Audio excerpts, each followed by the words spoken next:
Muito boa noite. O Sistema da Proteção Social em Cabo Verde, gerido pelo INPS há quase 28 anos, permitiu um aumento da taxa de cobertura, mas ainda beneficia menos de metade da população ativa. Muitos desafios ainda se colocam à segurança social no país, nomeadamente o alargamento da base contributiva e a sustentabilidade do sistema. E para falar de estes e outros aspectos do regime obrigatório da proteção social em Cabo Verde, temos aqui conosco hoje a Presidente da Comissão Executiva do INPS, Dr. Orlando Ferreira. Muito boa noite. Boa noite. Doutora, o INPS é uma instituição muito bem referenciada, tanto dentro como fora do país. Qual é a situação da taxa de cobertura neste momento? Primeiro, agradecer o convite e cumprimentar os seus telespectadores. E para responder à sua questão, pelos nossos dados, a 31 de dezembro de 2018, a cobertura da população residente era de cerca de 44%. E da população empregada, de 50,1%. Pela primeira vez conseguimos ultrapassar a fasquia dos 50% da população empregada. Mas a meta do vosso plano estratégico é chegar a 57,5% da população empregada até 2021. Acha que é uma meta possível de alcançar? Está ao vosso alcance?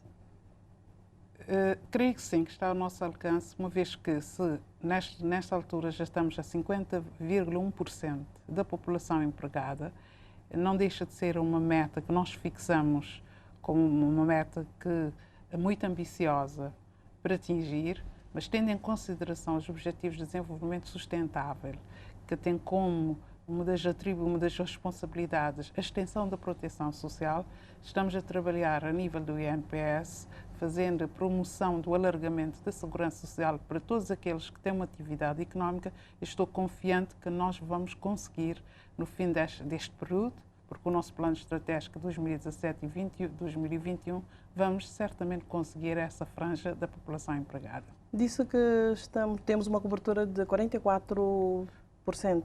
44% da população residente em Cabo Verde. Significa que temos cerca de uma cobertura de 235 mil pessoas que estão inscritas no Instituto Nacional de Previdência Social, entre os segurados, os familiares e os pensionistas. Mas em 2017 era de 45,7%, cerca de... Era superior à taxa de hoje? Porque dados que nós temos de 2017, a cobertura era de 45,7%. Sim, mas tudo isso cerca de 41 em 100 pessoas. Sim, porque tudo isso muito depende do crescimento da população. Porque quando calculamos a taxa de cobertura é um rácio, é um quociente. E como a população também cresce, o rácio pode ser que tenha também uma variação neste sentido. E como está esta campanha para a expansão da cobertura contributiva a outros setores? O regime geral tem uma percentagem já elevada, a nosso ver. O que não temos ainda uma cobertura é dos trabalhadores independentes, os trabalhadores por conta própria, que ainda abrange simplesmente cerca de 4% dos trabalhadores do setor informal, e ainda também do setor doméstico. São os que, apesar de já termos uma cobertura na ordem dos 17% das trabalhadoras domésticas, que ainda consideramos uma franja muito baixa. O que é que nós fizemos foi o seguinte: para além de termos elaborado o nosso plano estratégico que define as linhas mestras, os grandes objetivos estratégicos de 2017 a 2021, elaboramos também um plano que nós consideramos como plano de extensão da proteção social, onde nós identificamos quais são os grupos profissionais que nós devemos atuar por forma a estarem inscritos no Instituto Nacional de Previdência Social. E é por isso que, para comemorar o 8 de maio, nós fizemos encontros aqui na praia, no Sal e em São Vicente, com grupos profissionais por forma de sensibilizar para inscreverem no sistema de proteção social. E quais as dificuldades para uma maior adesão dessas classes? Existe muita dificuldade, muitas vezes também por falta de informação. Pelo menos nos encontros que nós fizemos aqui na praia, com, por exemplo, os advogados, os juristas, que nós fizemos aqui na praia, porque temos, pelos dados, pelos nossos registros, ainda temos um número bastante elevado desta classe que não está inscrito. Essa classe que trabalha por conta própria. Por conta própria. E por lei, o que é que nós temos que passar a mensagem? Que não é facultativa a inscrição no sistema de proteção social. Todo aquele que tem uma atividade económica é obrigatória a sua inscrição no sistema de proteção social. Também fizemos um encontro, também por a Ilha do Sal ser uma ilha turística, fizemos um encontro com todos aqueles que estão envolvidos no setor do turismo, guias turísticas, agências turísticas, as associações, para sensibilizar, para inscrever, mostrando que não é facultativo, é obrigatória a inscrição. Eles têm a opção de escolher o escalão do seu salário para inscrever no sistema de proteção social, porque devem ter em consideração que hoje conseguem trabalhar, mas chegando a uma determinada idade poderão não conseguir trabalhar. E o sistema de proteção social não garante simplesmente as prestações imediatas, mas garante as prestações diferidas, porque chegando a uma determinada idade, se tiverem uma carreira contributiva e estiverem inscritos no sistema de proteção social, estão a garantir uma pensão de velhice. Mas poderá ocorrer uma situação também de invalidez e com a sua inscrição também terão direito a uma pensão de invalidez ou se ocorrer outra situação menos boa, os seus familiares também terão uma pensão de sobrevivência. Por isso é que nós quisemos mostrar da necessidade de estarem inscritos no sistema de proteção social. E, por outro lado, também não podemos deixar de dizer o seguinte, ao estarem inscritos no sistema de proteção social, também estamos a participar na eliminação da pobreza. Porque se hoje não estão inscritos no sistema de proteção social e não têm uma carreira contributiva, não podem ter a garantia de terem uma prestação com a idade e será mais um que o Estado terá de conferir uma pensão do regime não contributivo, caso vier a ter essa necessidade. E neste momento, qual é o grau de integração desse setor informal no sistema? Aumentou ou... Tem vindo, nos últimos 3 anos, a tendência é crescente. Porquê? O regime especial das micro e pequenas empresas que foi implementado em 2015 está a ter o seu impacto neste momento com o crescimento. Aliás, o crescimento em termos não só de contribuintes, como também de segurados, tem concentrado mais neste grupo do regime especial das micro e pequenas empresas. Mas também não poderia ser diferente se nós tivermos em conta também a estrutura empresarial. A Rui Kertin, o setor empresarial, mostrou-se que praticamente 98% das empresas são micro e pequenas empresas. De tal forma que neste momento também temos um crescimento bastante elevado no setor de micros e pequenas empresas. Mas também nos trabalhadores de conta própria. Começa a sentir-se que há uma sensibilidade e nas empregadas domésticas. Neste momento, cobrimos já 18% das empregadas domésticas, que vai nos dando uma satisfação e tem vindo a crescer de ano para ano. Mas as contribuições através do REMP são de 4%. Entretanto, os trabalhadores independentes e as taxas são de 24%. Do regime geral e dos trabalhadores independentes são de 24% e 19%. Não poderá haver o risco das empresas migrarem para o REMP e criarem algum risco à sustentabilidade? Aqui deve dar uma explicação que é o seguinte, que está tendo também alguma confusão e precisamos também esclarecer também do regime especial das micro e pequenas empresas. Os 4%, que é o que nós chamamos TEU, que é a taxa especial única, que é pago ao Ministério das Finanças, desse valor, 70% é transferido para o INPS. Mas, quando a entidade empregadora, o contribuinte é inscrito no regime especial de microempresas, fica com a obrigação de inscrever no INPS. Tem de inscrever também no INPS, porque no INPS que ele apresenta a sua folha de ordenário e salário, porque tem trabalhadores a trabalhar e que deve apresentar o que tem vindo a acontecer com alguns que são inscritos nas finanças enquanto no quadro do REMP e posteriormente não deslocam ao INPS para fazer a sua inscrição, muito embora nós temos vindo a cruzar os dados com o Ministério das Finanças, porque temos acesso também a base de dados do Ministério das Finanças, sabemos quem são os que não estão inscritos no Ministério. Quando nós detectamos essas situações, procuramos, por vezes. Mas às vezes é muito difícil identificar onde essas empresas estão. Mas a obrigatoriedade não se deve ficar simplesmente pelo Ministério das Finanças, mas devem também recorrer ao INPS para escrever não só a si próprio, enquanto entidade empregadora, mas também todos os grupos de trabalhadores que trabalham para a empresa. Mas caso isso não acontecer, poderá criar algum risco em termos de, se não houver um controle destas inscrições? Mas fica sem carreira contributiva. Isso é que é o risco que a empresa Então o TEU serviria para o quê? A taxa especial unificada? A taxa especial, porque, repara, quando um trabalhador por conta própria, conta de outra, do regime geral, participa para o Sistema de Segurança Social, a entidade empregadora participa com 16% e o trabalhador com 8,5%. Para facilitar as micros e pequenas empresas, é que foi criada esta lei em que já a entidade, que no fundo a comparticipação que uma empresa no regime de REM vai pagar ao INPS é de 8% só.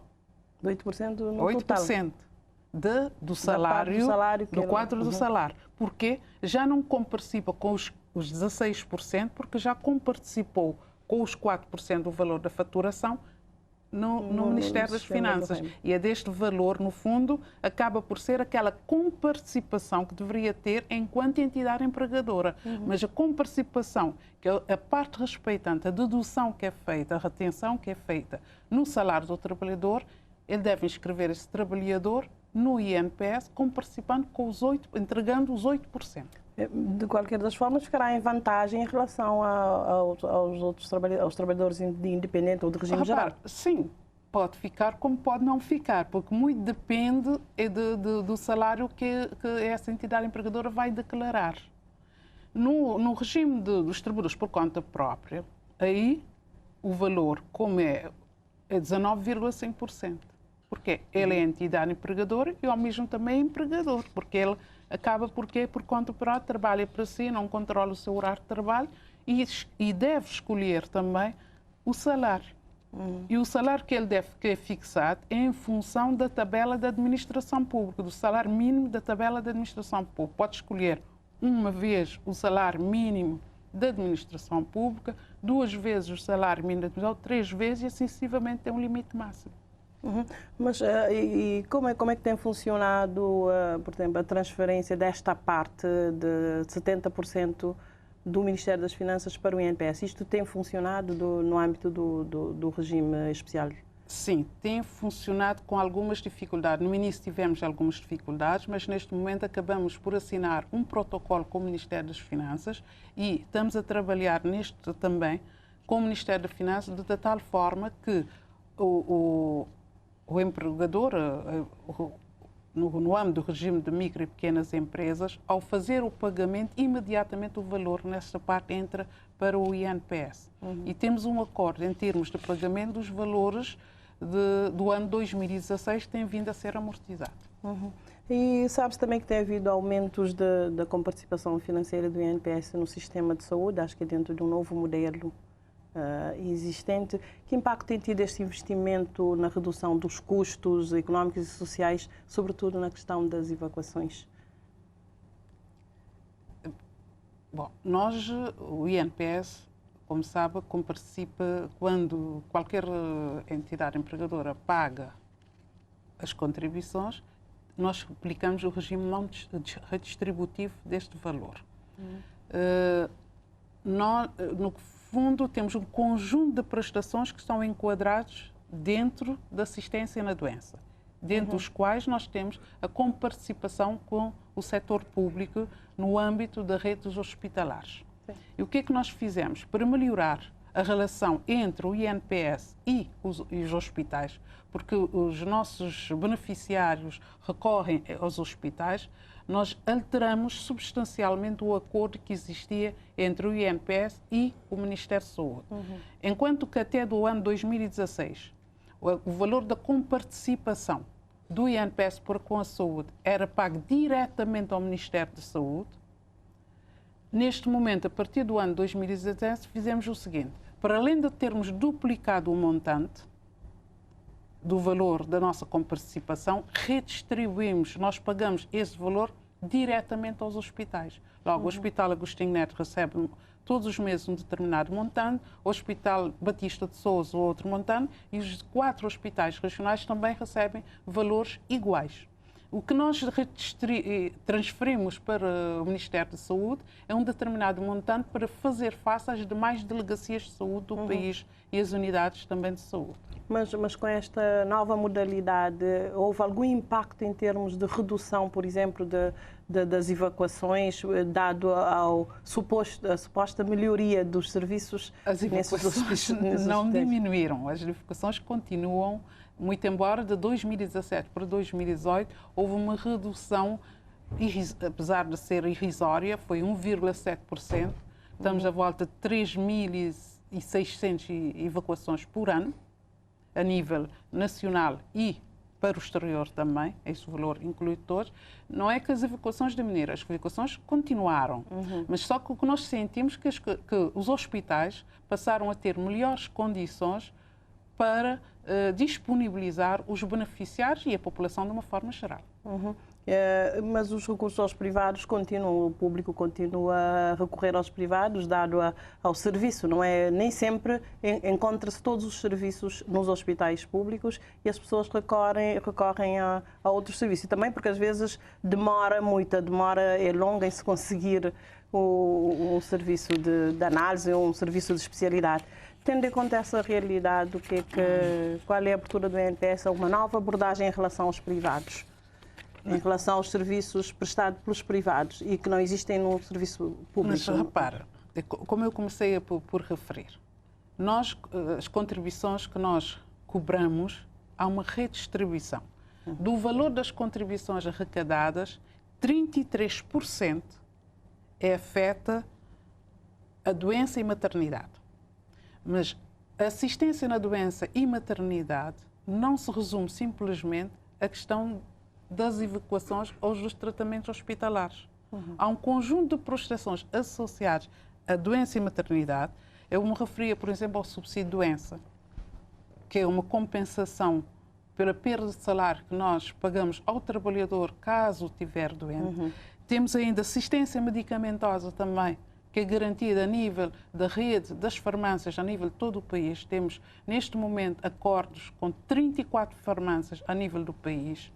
Anualmente, o valor que nós assumimos com os medicamentos está à volta de 700 mil contos. Nós pagamos a todas as farmácias, a nível nacional, com 37. Para além disso, também temos outros dispositivos de compensação, prótese, ortótese e assim sucessivamente. Temos também o seguinte, que ainda está ligado à questão da doença, que é o seguinte: se houver uma evacuação de uma ilha para outra ou de um concelho para outro, o beneficiário tem direito também a um subsídio diário único, para além do subsídio de doença. E ainda também temos o subsídio de maternidade. Logo, há um conjunto de prestações relacionadas com assistência na doença que não se resume simplesmente às questões hospitalares. Sim. Mas devo dizer que é o seguinte: quem financia realmente a saúde em Cabo Verde é através do orçamento do Estado. O INPS cofinancia. E dentro deste bolo, o INPS entra com 25% de despesas hospitalares. O que nós devemos fazer é o seguinte: é garantir que os nossos beneficiários têm assistência a nível da rede pública hospitalar, porque nós cofinanciamos, não financiamos a saúde.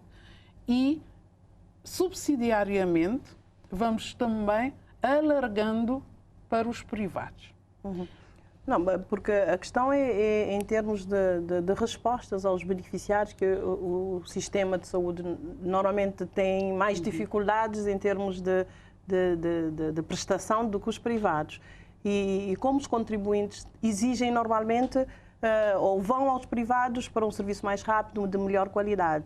É neste sentido que eu questionei. Eu não creio que eu poderia considerar não pensa numa nova abordagem em termos de estabelecer convenções com os privados. Estamos a trabalhar neste aspecto. Repara que foi há dias que foi impulsado os membros da entidade reguladora que fazia muita falta, porque nós temos, por exemplo, acordos com todas as clínicas de estomatologia, temos acordos com as clínicas também de fisioterapia, temos acordos também com as óticas e temos outros acordos no sentido de disponibilizar alguns meios de diagnóstico, TAC, ecografia, mamografia, excessivamente. Mas não cabe ao INPS acompanhar ou fazer o seguimento de todos estes serviços. Havendo uma entidade reguladora neste momento, estamos mais em condições de alargar este sistema para demais serviços a nível nacional. Tínhamos sempre alguma dificuldade em estabelecer esses acordos, porque não cabe ao INPS e não tem esta atribuição fazer o seguimento desta rede privada de saúde que existe. De todo modo, eu devo dizer que, mesmo existindo uma rede privada de saúde, ainda a rede pública de saúde tem um papel muito importante na assistência médica e hospitalar a todos os beneficiários. Porque ainda nós não temos. A resposta da rede pública ainda também é muito privados em Cabo Verde. Poderá vir a ter, porque temos vários contactos nesse aspecto, poderemos ter hospitais privados. Mas é facto que o sistema privado, que a rede privada de saúde fornece serviços superiores em termos de qualidade do que o próprio hospital. Eu não acredito, eu acho que não. Eu ainda tenho muita confiança. É mesmo o hospital é que recorre a serviços privados. Por exemplo, no caso de... Mas são as mesmas pessoas, são os mesmos médicos, os mesmos técnicos que trabalham nos hospitais públicos, a qualidade dos equipamentos de diagnóstico no privado, eu acredito é diferente, que não é? Deve ser um serviço prestado da mesma forma, da mesma mas qualidade. Como avalia a relação do INPS com estes prestadores privados de saúde neste momento? A relação é boa, é uma relação normal que nós temos em termos das prestações que eles disponibilizam aos beneficiários do INPS. Nós compensamos por isso.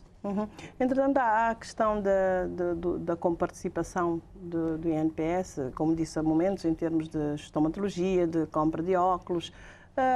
Como é que têm sido estas prestações? Têm sido atualizadas estas prestações? Estas comparticipações, melhor dizendo? As últimas atualizações datam de 2012, 2011. O que nós fizemos agora em 2018, porque, repara, temos de ter muito cuidado com a sustentabilidade da segurança social.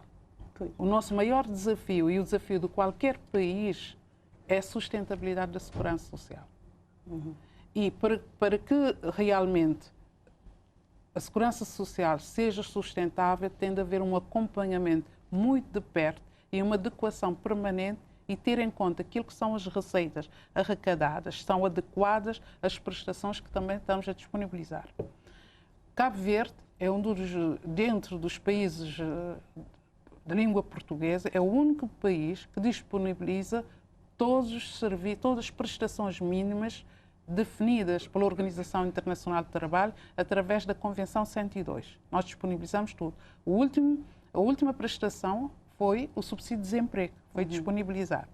Logo, temos um grupo bem alargado de prestações que nós disponibilizamos. Por outro lado, também temos de ter algum cuidado por isso que o alargamento da cobertura é um dos pilares da sustentabilidade da Previdência Social, como também a cobrança das contribuições. Logo, temos de ter algum cuidado também porque a diferença que temos entre as contribuições declaradas e as contribuições cobradas divergem. Isto porque está no capítulo das dívidas, não é? Logo, é um desafio que nós temos todos os dias. E para podermos acompanhar e adequar, temos de estar permanentemente a fazer estudos por forma a garantirmos as prestações diferidas, que são as prestações na velhice.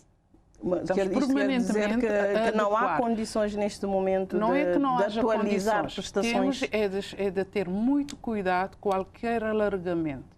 Repara que a última prestação que nós incluímos no lote das prestações disponibilizadas é o subsídio de desemprego.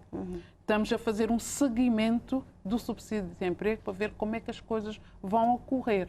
para poder ter equilíbrio. E, por outro lado, temos de ter algum cuidado, porque Cabo Verde começa a dar sinais de uma inversão na sua estrutura demográfica.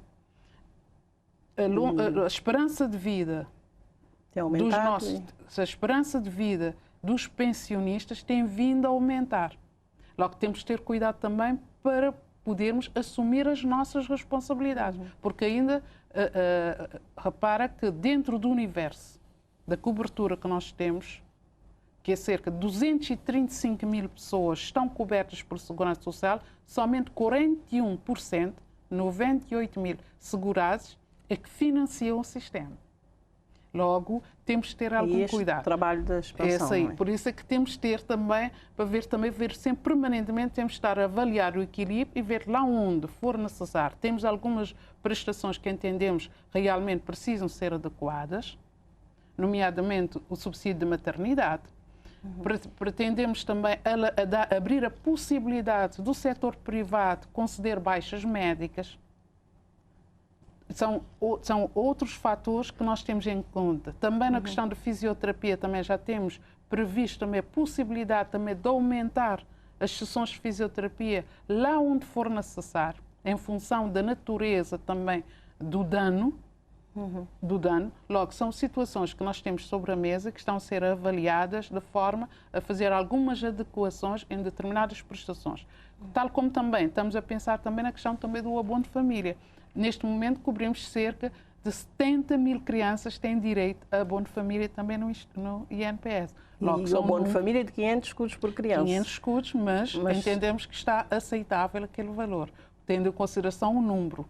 Mas no contexto de que atualmente existem 2,7 ponto filhos por família, reduziu-se bastante o número de crianças. Não, tem vindo contrariamente. Os dados que nós temos é de um crescimento. No ano de 2017 para 2018, cresceu à volta de 16%. O número de crianças abrangidas. Estou a dizer, o número de filhos diminuiu por família. Bom, por família. Mas nós não diminuímos o número de 4 que cada casal tem direito. Casal tem direito. Mantém-se. Entretanto, há um outro pilar da sustentabilidade, se podemos assim dizer, que tem a ver com a satisfação dos utentes também. Isto conta e tem havido muita reclamação neste sentido. Os beneficiários do Sistema de Proteção Social manifestam com frequência alguma insatisfação com os serviços de atendimento. Não, acho que melhorou bastante. Nós fizemos um estudo de satisfação. Que medidas foram implementadas? Porque já havia esta preocupação em 2017. E os resultados do estudo mostraram o inverso. O que é que mudou? Porque em 2017 havia a satisfação, pelo menos o estudo que nós realizamos em novembro de 2018, mostrou-se o contrário. Numa escala de 1 a 10, estamos numa posição de 7,6 em termos de grau de satisfação dos serviços prestados pelo INPS.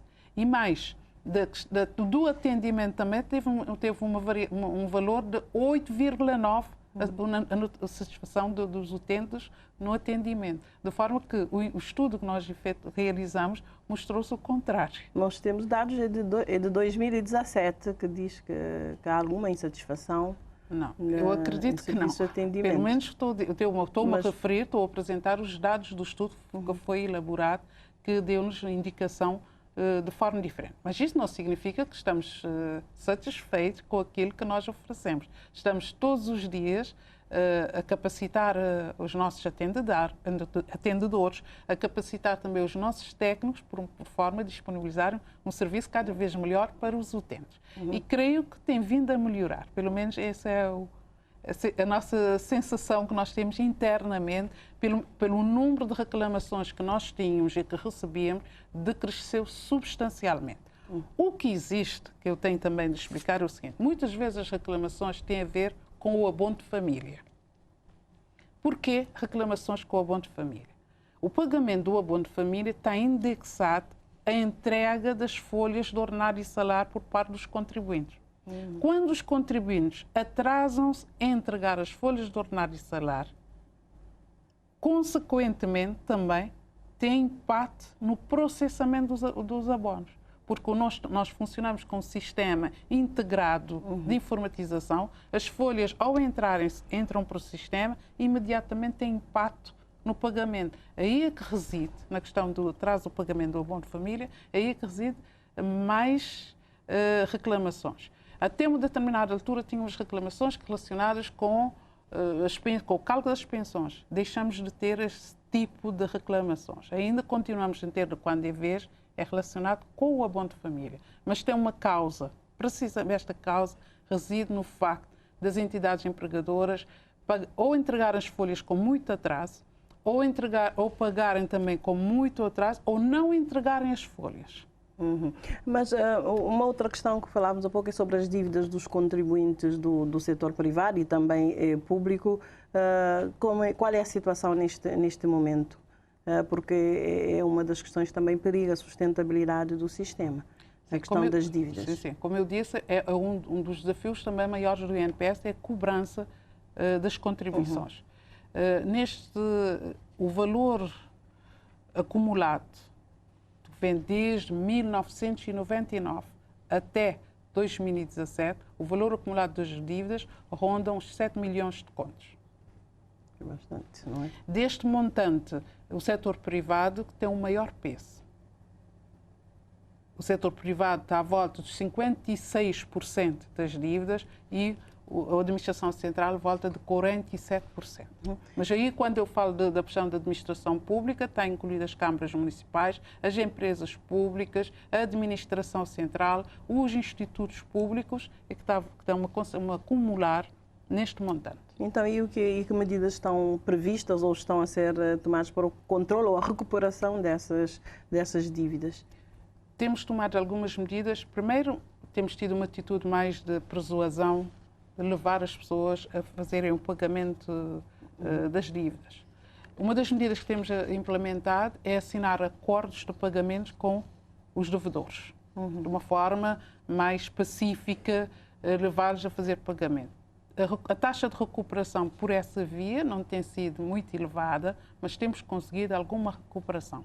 Em situações que realmente justificam o recurso judicial, temos recorrido ao tribunal fazendo execuções, porque o poderemos fazer. E temos tido algum sucesso. Quando recorremos ao tribunal, temos tido algum sucesso, porque a partir daí os contribuintes decidem mesmo negociar connosco em termos de reembolso. Mas e no caso das dívidas com os municípios e com o Estado em geral? Porque com esses não vão ao tribunal, com certeza, não é? Não temos ido ao tribunal, mas também temos tido. O que é que temos acabado por fazer também é assinar também protocolos com eles. Estamos a negociar com o Tesouro uma forma de recuperar as dívidas acumuladas que vêm arrastando de outros anos. Mas no ano 2018, a Administração Central sempre pagou as contribuições dos funcionários públicos. Eu estou a falar de um acumulado que tem vindo a passar de ano para ano e realmente preocupa-nos as dívidas e os contribuintes e o mesmo Estado têm de saber que a sustentabilidade do INPS reside também na cobrança das dívidas, porque temos de fazer rendibilizar esses recursos. Mas com os negócios que têm feito, como têm reduzido as dívidas, porque o valor das dívidas era de 7 milhões, sim, 7 milhões de contos em 2017 e agora... Sim. Está a 7,4 milhões. Quer dizer, porque a taxa de cobrança no ano 2018 ficou à volta dos 89%, praticamente. E do Estado também, em termos de, portanto, há alguma dívida que é mais recente, como na questão das transferências, tanto no caso do REMP como no caso também da reforma unificada? Estamos em uma fase de negociação com eles, porque o REMP é muito recente, de forma que ainda, no regime especial, ainda no valor da dívida, não tem muita expressão. O que tem mais expressão são as dívidas que vêm de anos anteriores. E dívidas que também têm a ver na situação da pensão unificada, aquela que se faz entre o Estado e o INPS, aquele acerto para se pagar a reforma? não só temos pensão unificada, como também temos pensão ordinária, que nós temos de fazer também contas com o Ministério das Finanças. A pensão unificada, trimestralmente, pelo menos do ano de 2017, o Ministério das Finanças pagou tudo o que dizia respeito ao ano 2017, manteve o saldo acumulado até 2016. No ano 2018 também pagou também uma parte, mas ainda temos um determinado valor. Mas repara, se calhar preocupa-nos mais as dívidas com o setor privado do que o setor público. Porque, repara, a segurança social, se porventura tiver algum problema, quem vai ter de assumir as responsabilidades é sempre o Estado. Por isso, preocupa-nos muito mais com o setor privado do que com o setor público. De todo modo, isto não significa que nós não tenhamos tentar negociar com o Governo, através do Ministério das Finanças, o pagamento das dívidas. Mas preocupa-nos muito mais com o setor privado do que com o setor público. Os riscos são maiores no setor privado do que no setor público. Porque se ocorrer uma situação que nós não esperamos que venha a ocorrer, porque consideramos que a Segurança Social tem pelo menos pelos dados e pelo estudo que nós realizamos, estudo atuarial que nós realizamos em novembro de 2018, mostra que a Segurança Social está numa situação boa até 2048. 48, 49. Isto é... Se tudo mantiver os pressupostos que nós temos até esse momento, está numa situação que nós consideramos boa. Portanto, este é o último estudo atuarial. Qual é a reserva neste aspecto em termos de prestações? Neste momento temos uma reserva à volta de 67 milhões de contos. Isto dá para quantos anos de prestações? 2048. Quando eu me refiro que em 2048 significa o seguinte: pelo segundo estudo atuarial e tendo em consideração os pressupostos tidos em conta, que têm a ver com a esperança de vida, tem a ver com as prestações que nós pagamos hoje, a partir de 2048, o Instituto Nacional de Previdência Social poderá ter resultados negativos. Aí, tendo resultados negativos, poderemos começar a mexer nas nossas reservas. Não significa que entre em colapso, não. Neste ano poderá começar a ter resultados negativos, mas aí, em 2048 podemos começar a mexer nas nossas reservas, que neste momento estão contabilizadas na ordem dos 67 milhões de contos. Neste momento, quanto aos custos com a assistência médica e medicamentosa, deixou-se de falar muito neste aspecto como uma ameaça à sustentabilidade do sistema ou ainda é um peso? É a componente que mais cresce em termos de prestações. A própria assistência médica medicamentosa é aquela que cresce. No ano 2018, nós pagamos em termos de prestações cerca de 5 milhões de contos. Isto é tendência para aumentar? A tendência é sempre a crescer. Sempre a crescer de ano para ano. Quer dizer, continua a constituir algum risco, alguma ameaça? Sim, os custos sempre crescendo. Mas isto é um risco que nós temos. Por isso é que temos de acompanhar, por isso é que temos de ter em conta que há riscos associados ao sistema de segurança social e esses riscos devem ser analisados e avaliados a cada momento antes de tomar qualquer decisão relativamente ao seu aumento ou não. Porque temos de ter em conta que temos também o risco de incapacidade, de não pagamento das prestações quando começarmos a pagar as pensões.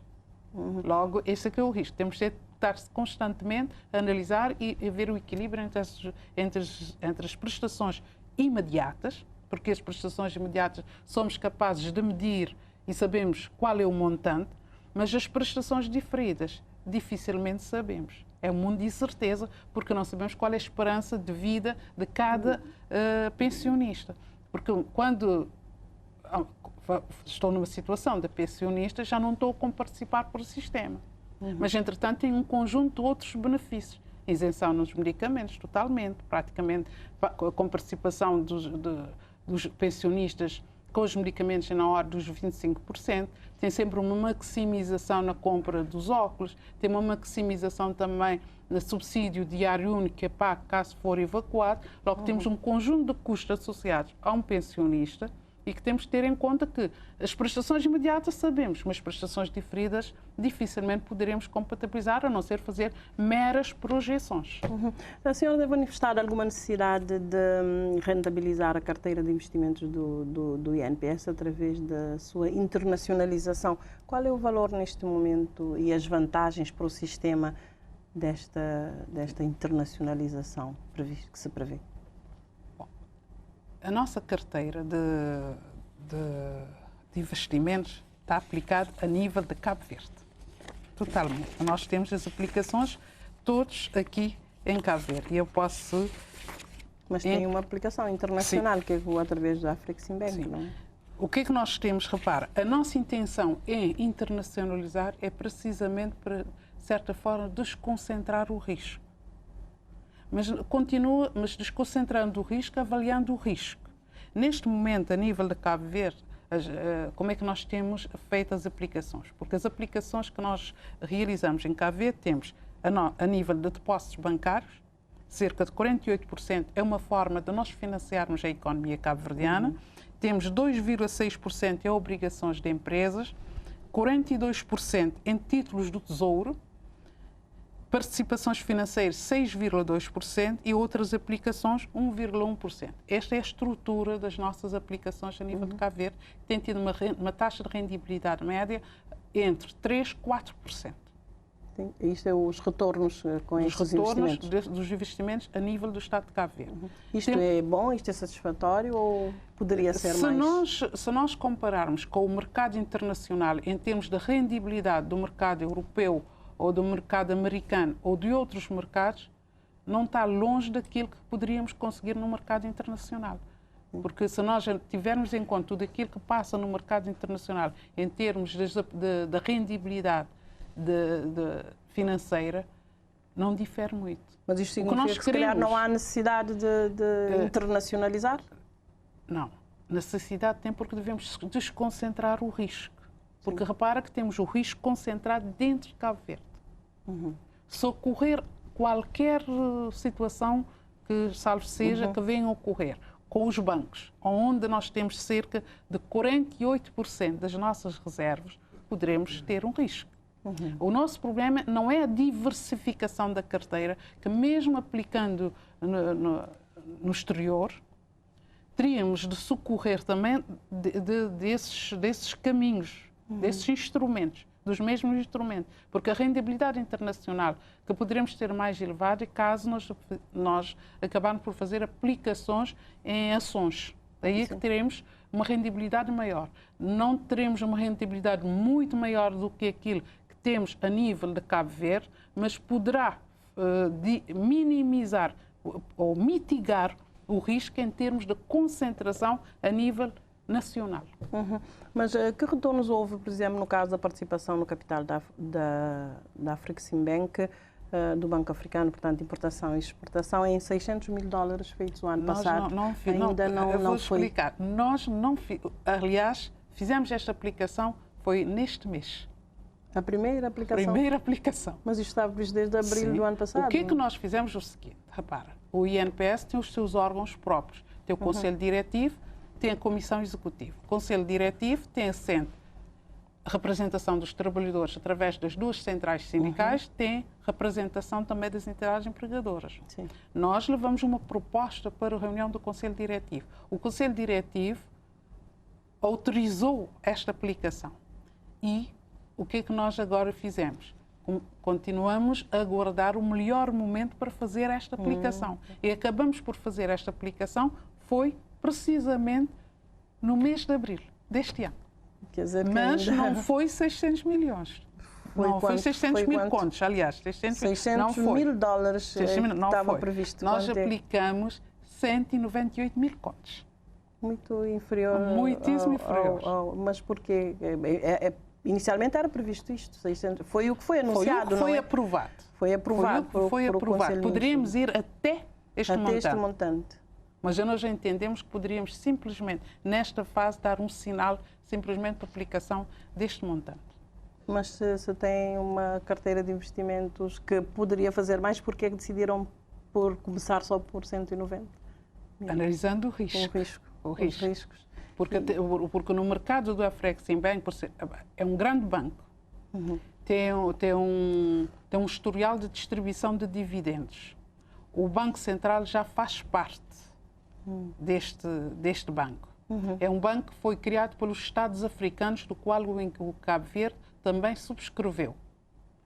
O que nós quisemos é mostrar esta disponibilidade também do Cabo Verde fazer parte deste banco. E nós entramos diretamente. O INPS não entrou em nome do Estado de Cabo Verde, mas entrou enquanto instituição pública no capital social. Com este investimento no Afreximbank, que vantagens para a classe empresarial nacional em termos de acesso a empréstimos, a grandes empréstimos? Indiretamente, estamos a abrir a porta para os investidores nacionais terem acesso ao financiamento. E de uma forma indireta, havendo a possibilidade dos investidores nacionais terem acesso ao financiamento, poderemos criar emprego em Cabo Verde, que por sua vez poderá contribuir para o Instituto Nacional de Previdência Social. Mas, sobre a rentabilidade da carteira, ainda em 2017 há dados de que baixou a rentabilidade da carteira do INPS e os rendimentos caíram, pelo menos dados que eu consegui obter. Não sei se isto tem também a ver com as perdas, com as obrigações no Novo Banco e no Fast Ferry, porque foi o ano em que se extinguiu... Sim. Olha, eu neste momento estou satisfeita com o retorno que estamos a ter do crédito do Novo Banco. Porque realmente eu vou começar por Novo Banco para explicar. O que nos aflige nesse momento dentro da nossa carteira de investimento é só o caso de Cabo Verde Fast Ferry. Sim. Que há uma aplicação em obrigações, num montante de 500 mil contos, e desde a sua aplicação não gerou nenhum retorno para o INPS. É o único.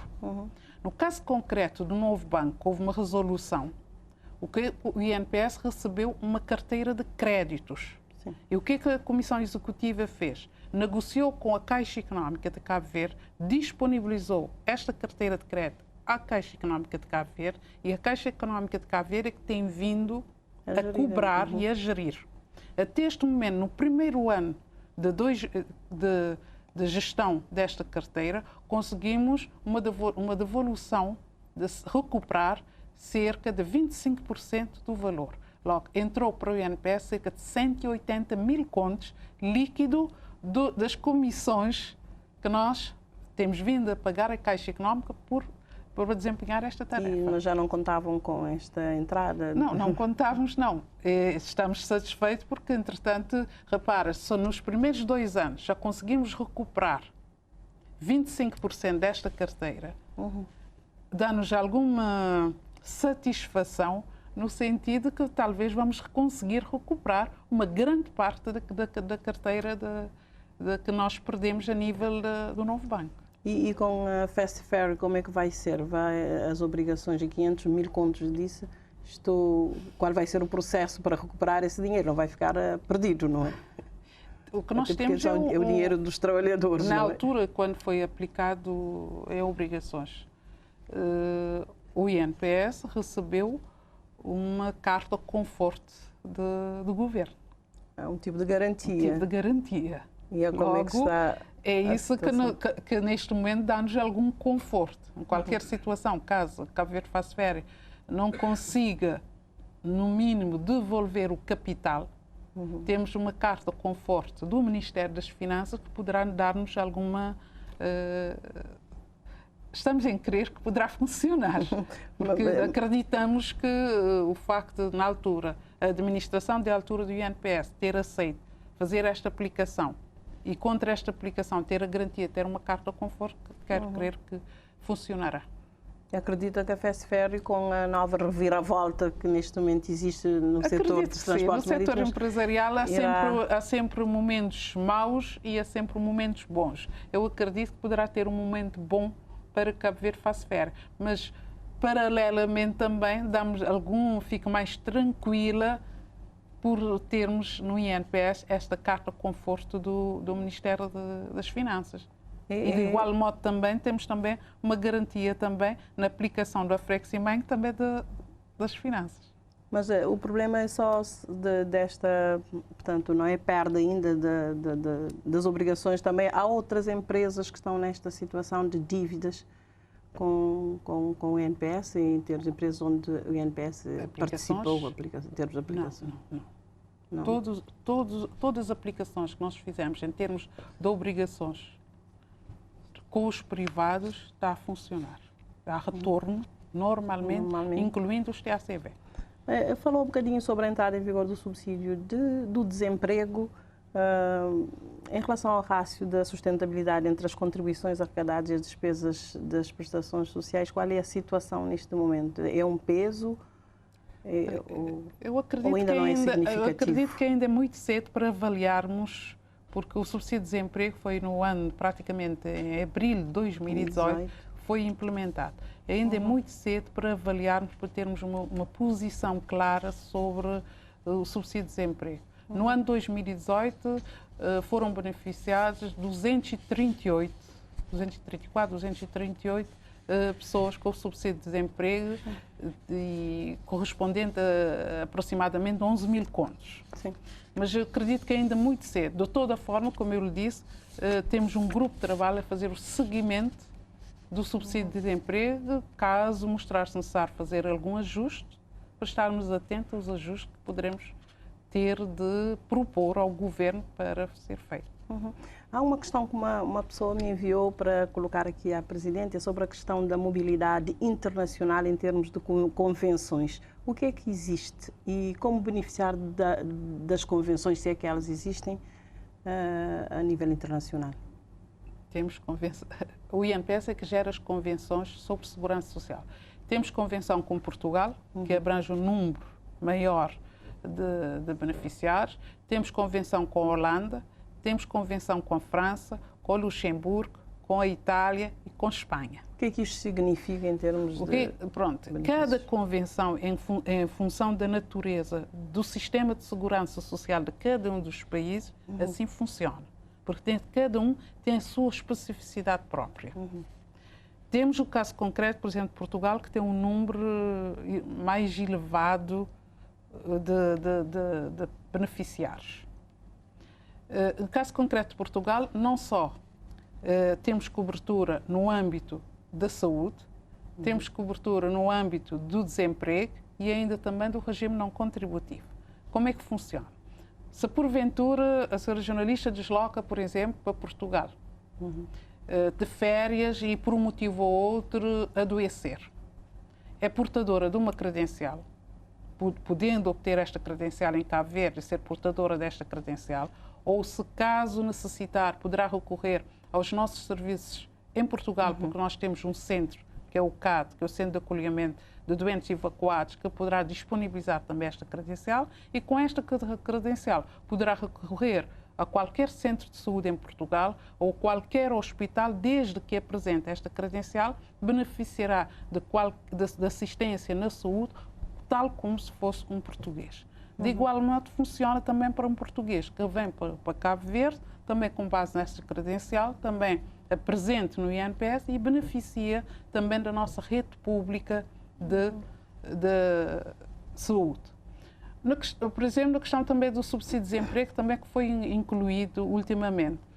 Se, porventura, trabalhou em Portugal e depois perde o emprego ou se trabalha aqui e depois recorre a Portugal, poderá continuar a receber o seu subsídio em Portugal ou em Cabo Verde. E depois o que é que nós fazemos? Fazemos um encontro de contas entre Cabo Verde e Portugal. Também temos situações dos nossos patrícios, que estão em Portugal, por exemplo, que decidem viver em Cabo Verde, depois de terem descontado alguns anos. Decidem viver em Cabo Verde. Todo o sistema, toda a tramitação burocrática em termos de tratar a sua pensão pode ser feita tudo através do INPS. E garantimos também assistência medicamentosa aqui em Cabo Verde. Garantimos assistência médica no âmbito desta Convenção de Segurança Social. Quer dizer que é só uma questão de requerer o... É uma questão de requerer, eu não vou entrar na forma como funciona, porque cada convenção tem o seu sistema próprio. E cada convenção tem os seus benefícios próprios. E nós estamos constantemente em contacto com a Holanda, com o Luxemburgo, para prestar contas, para trocar também informações relativamente a pessoas que residem cá, e sucessivamente. Mas funciona lindamente. Neste momento temos cerca de 11.000 inscritos no âmbito das convenções e que estão em Cabo Verde a beneficiar. E já estamos quase no final da nossa entrevista. Gostaríamos que aqui deixasse ou nos dissesse quais são efetivamente os maiores desafios para um desenvolvimento sustentável do sistema obrigatório de proteção social em Cabo Verde. Para todo e qualquer sistema de segurança social é a sustentabilidade, porque sabemos de situações que ocorreram. Para garantir esta sustentabilidade, do nosso ponto de vista, temos de ter o alargamento da base contributiva. Significa que temos de abranger outras classes profissionais e muito mais, e temos um campo aberto ainda dentro de Cabo Verde. Temos também de fazer um acompanhamento, um combate permanente à fraude. Temos também de acompanhar as cobranças, porque temos de fazer as cobranças.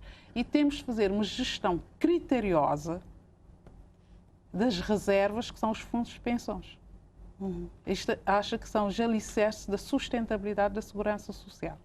Mas e, por outro lado, temos também de ter os trabalhadores também motivados para poderem garantir também esse desidrato que nós pretendemos ter. Falou-se agora da fraude. Qual tem sido a situação nesse aspecto? Há algum tempo, há cerca de 1 ou 2 anos, falou-se em alguma fraude em relação aos prestadores. Como é que... Não temos tido muitas situações desse género, mas essas são questões mais privadas das pessoas. Não temos tido muitas situações do género de tentativa, indícios, não digo fraudes, porque muitas vezes temos indícios de fraudes e quando temos essas situações, temos de recorrer a estruturas competentes nessa matéria para indagar realmente se confirmam ou não essas tentativas de fraudes no sistema. Mas acho que, como estamos também num desenvolvimento do sistema, estamos em plena reforma do sistema informático, isso vai ajudar muito na questão das fraudes. Porque neste momento estamos a trabalhar numa reforma que vai permitir às entidades empregadoras, aos trabalhadores, através do nosso portal, pagamentos todos, inscrição dos trabalhadores, sem terem necessidade de dirigir ao INPS para entregar as folhas de ordenados de salário que são feitos todos os meses, vai tudo ser feito através do portal.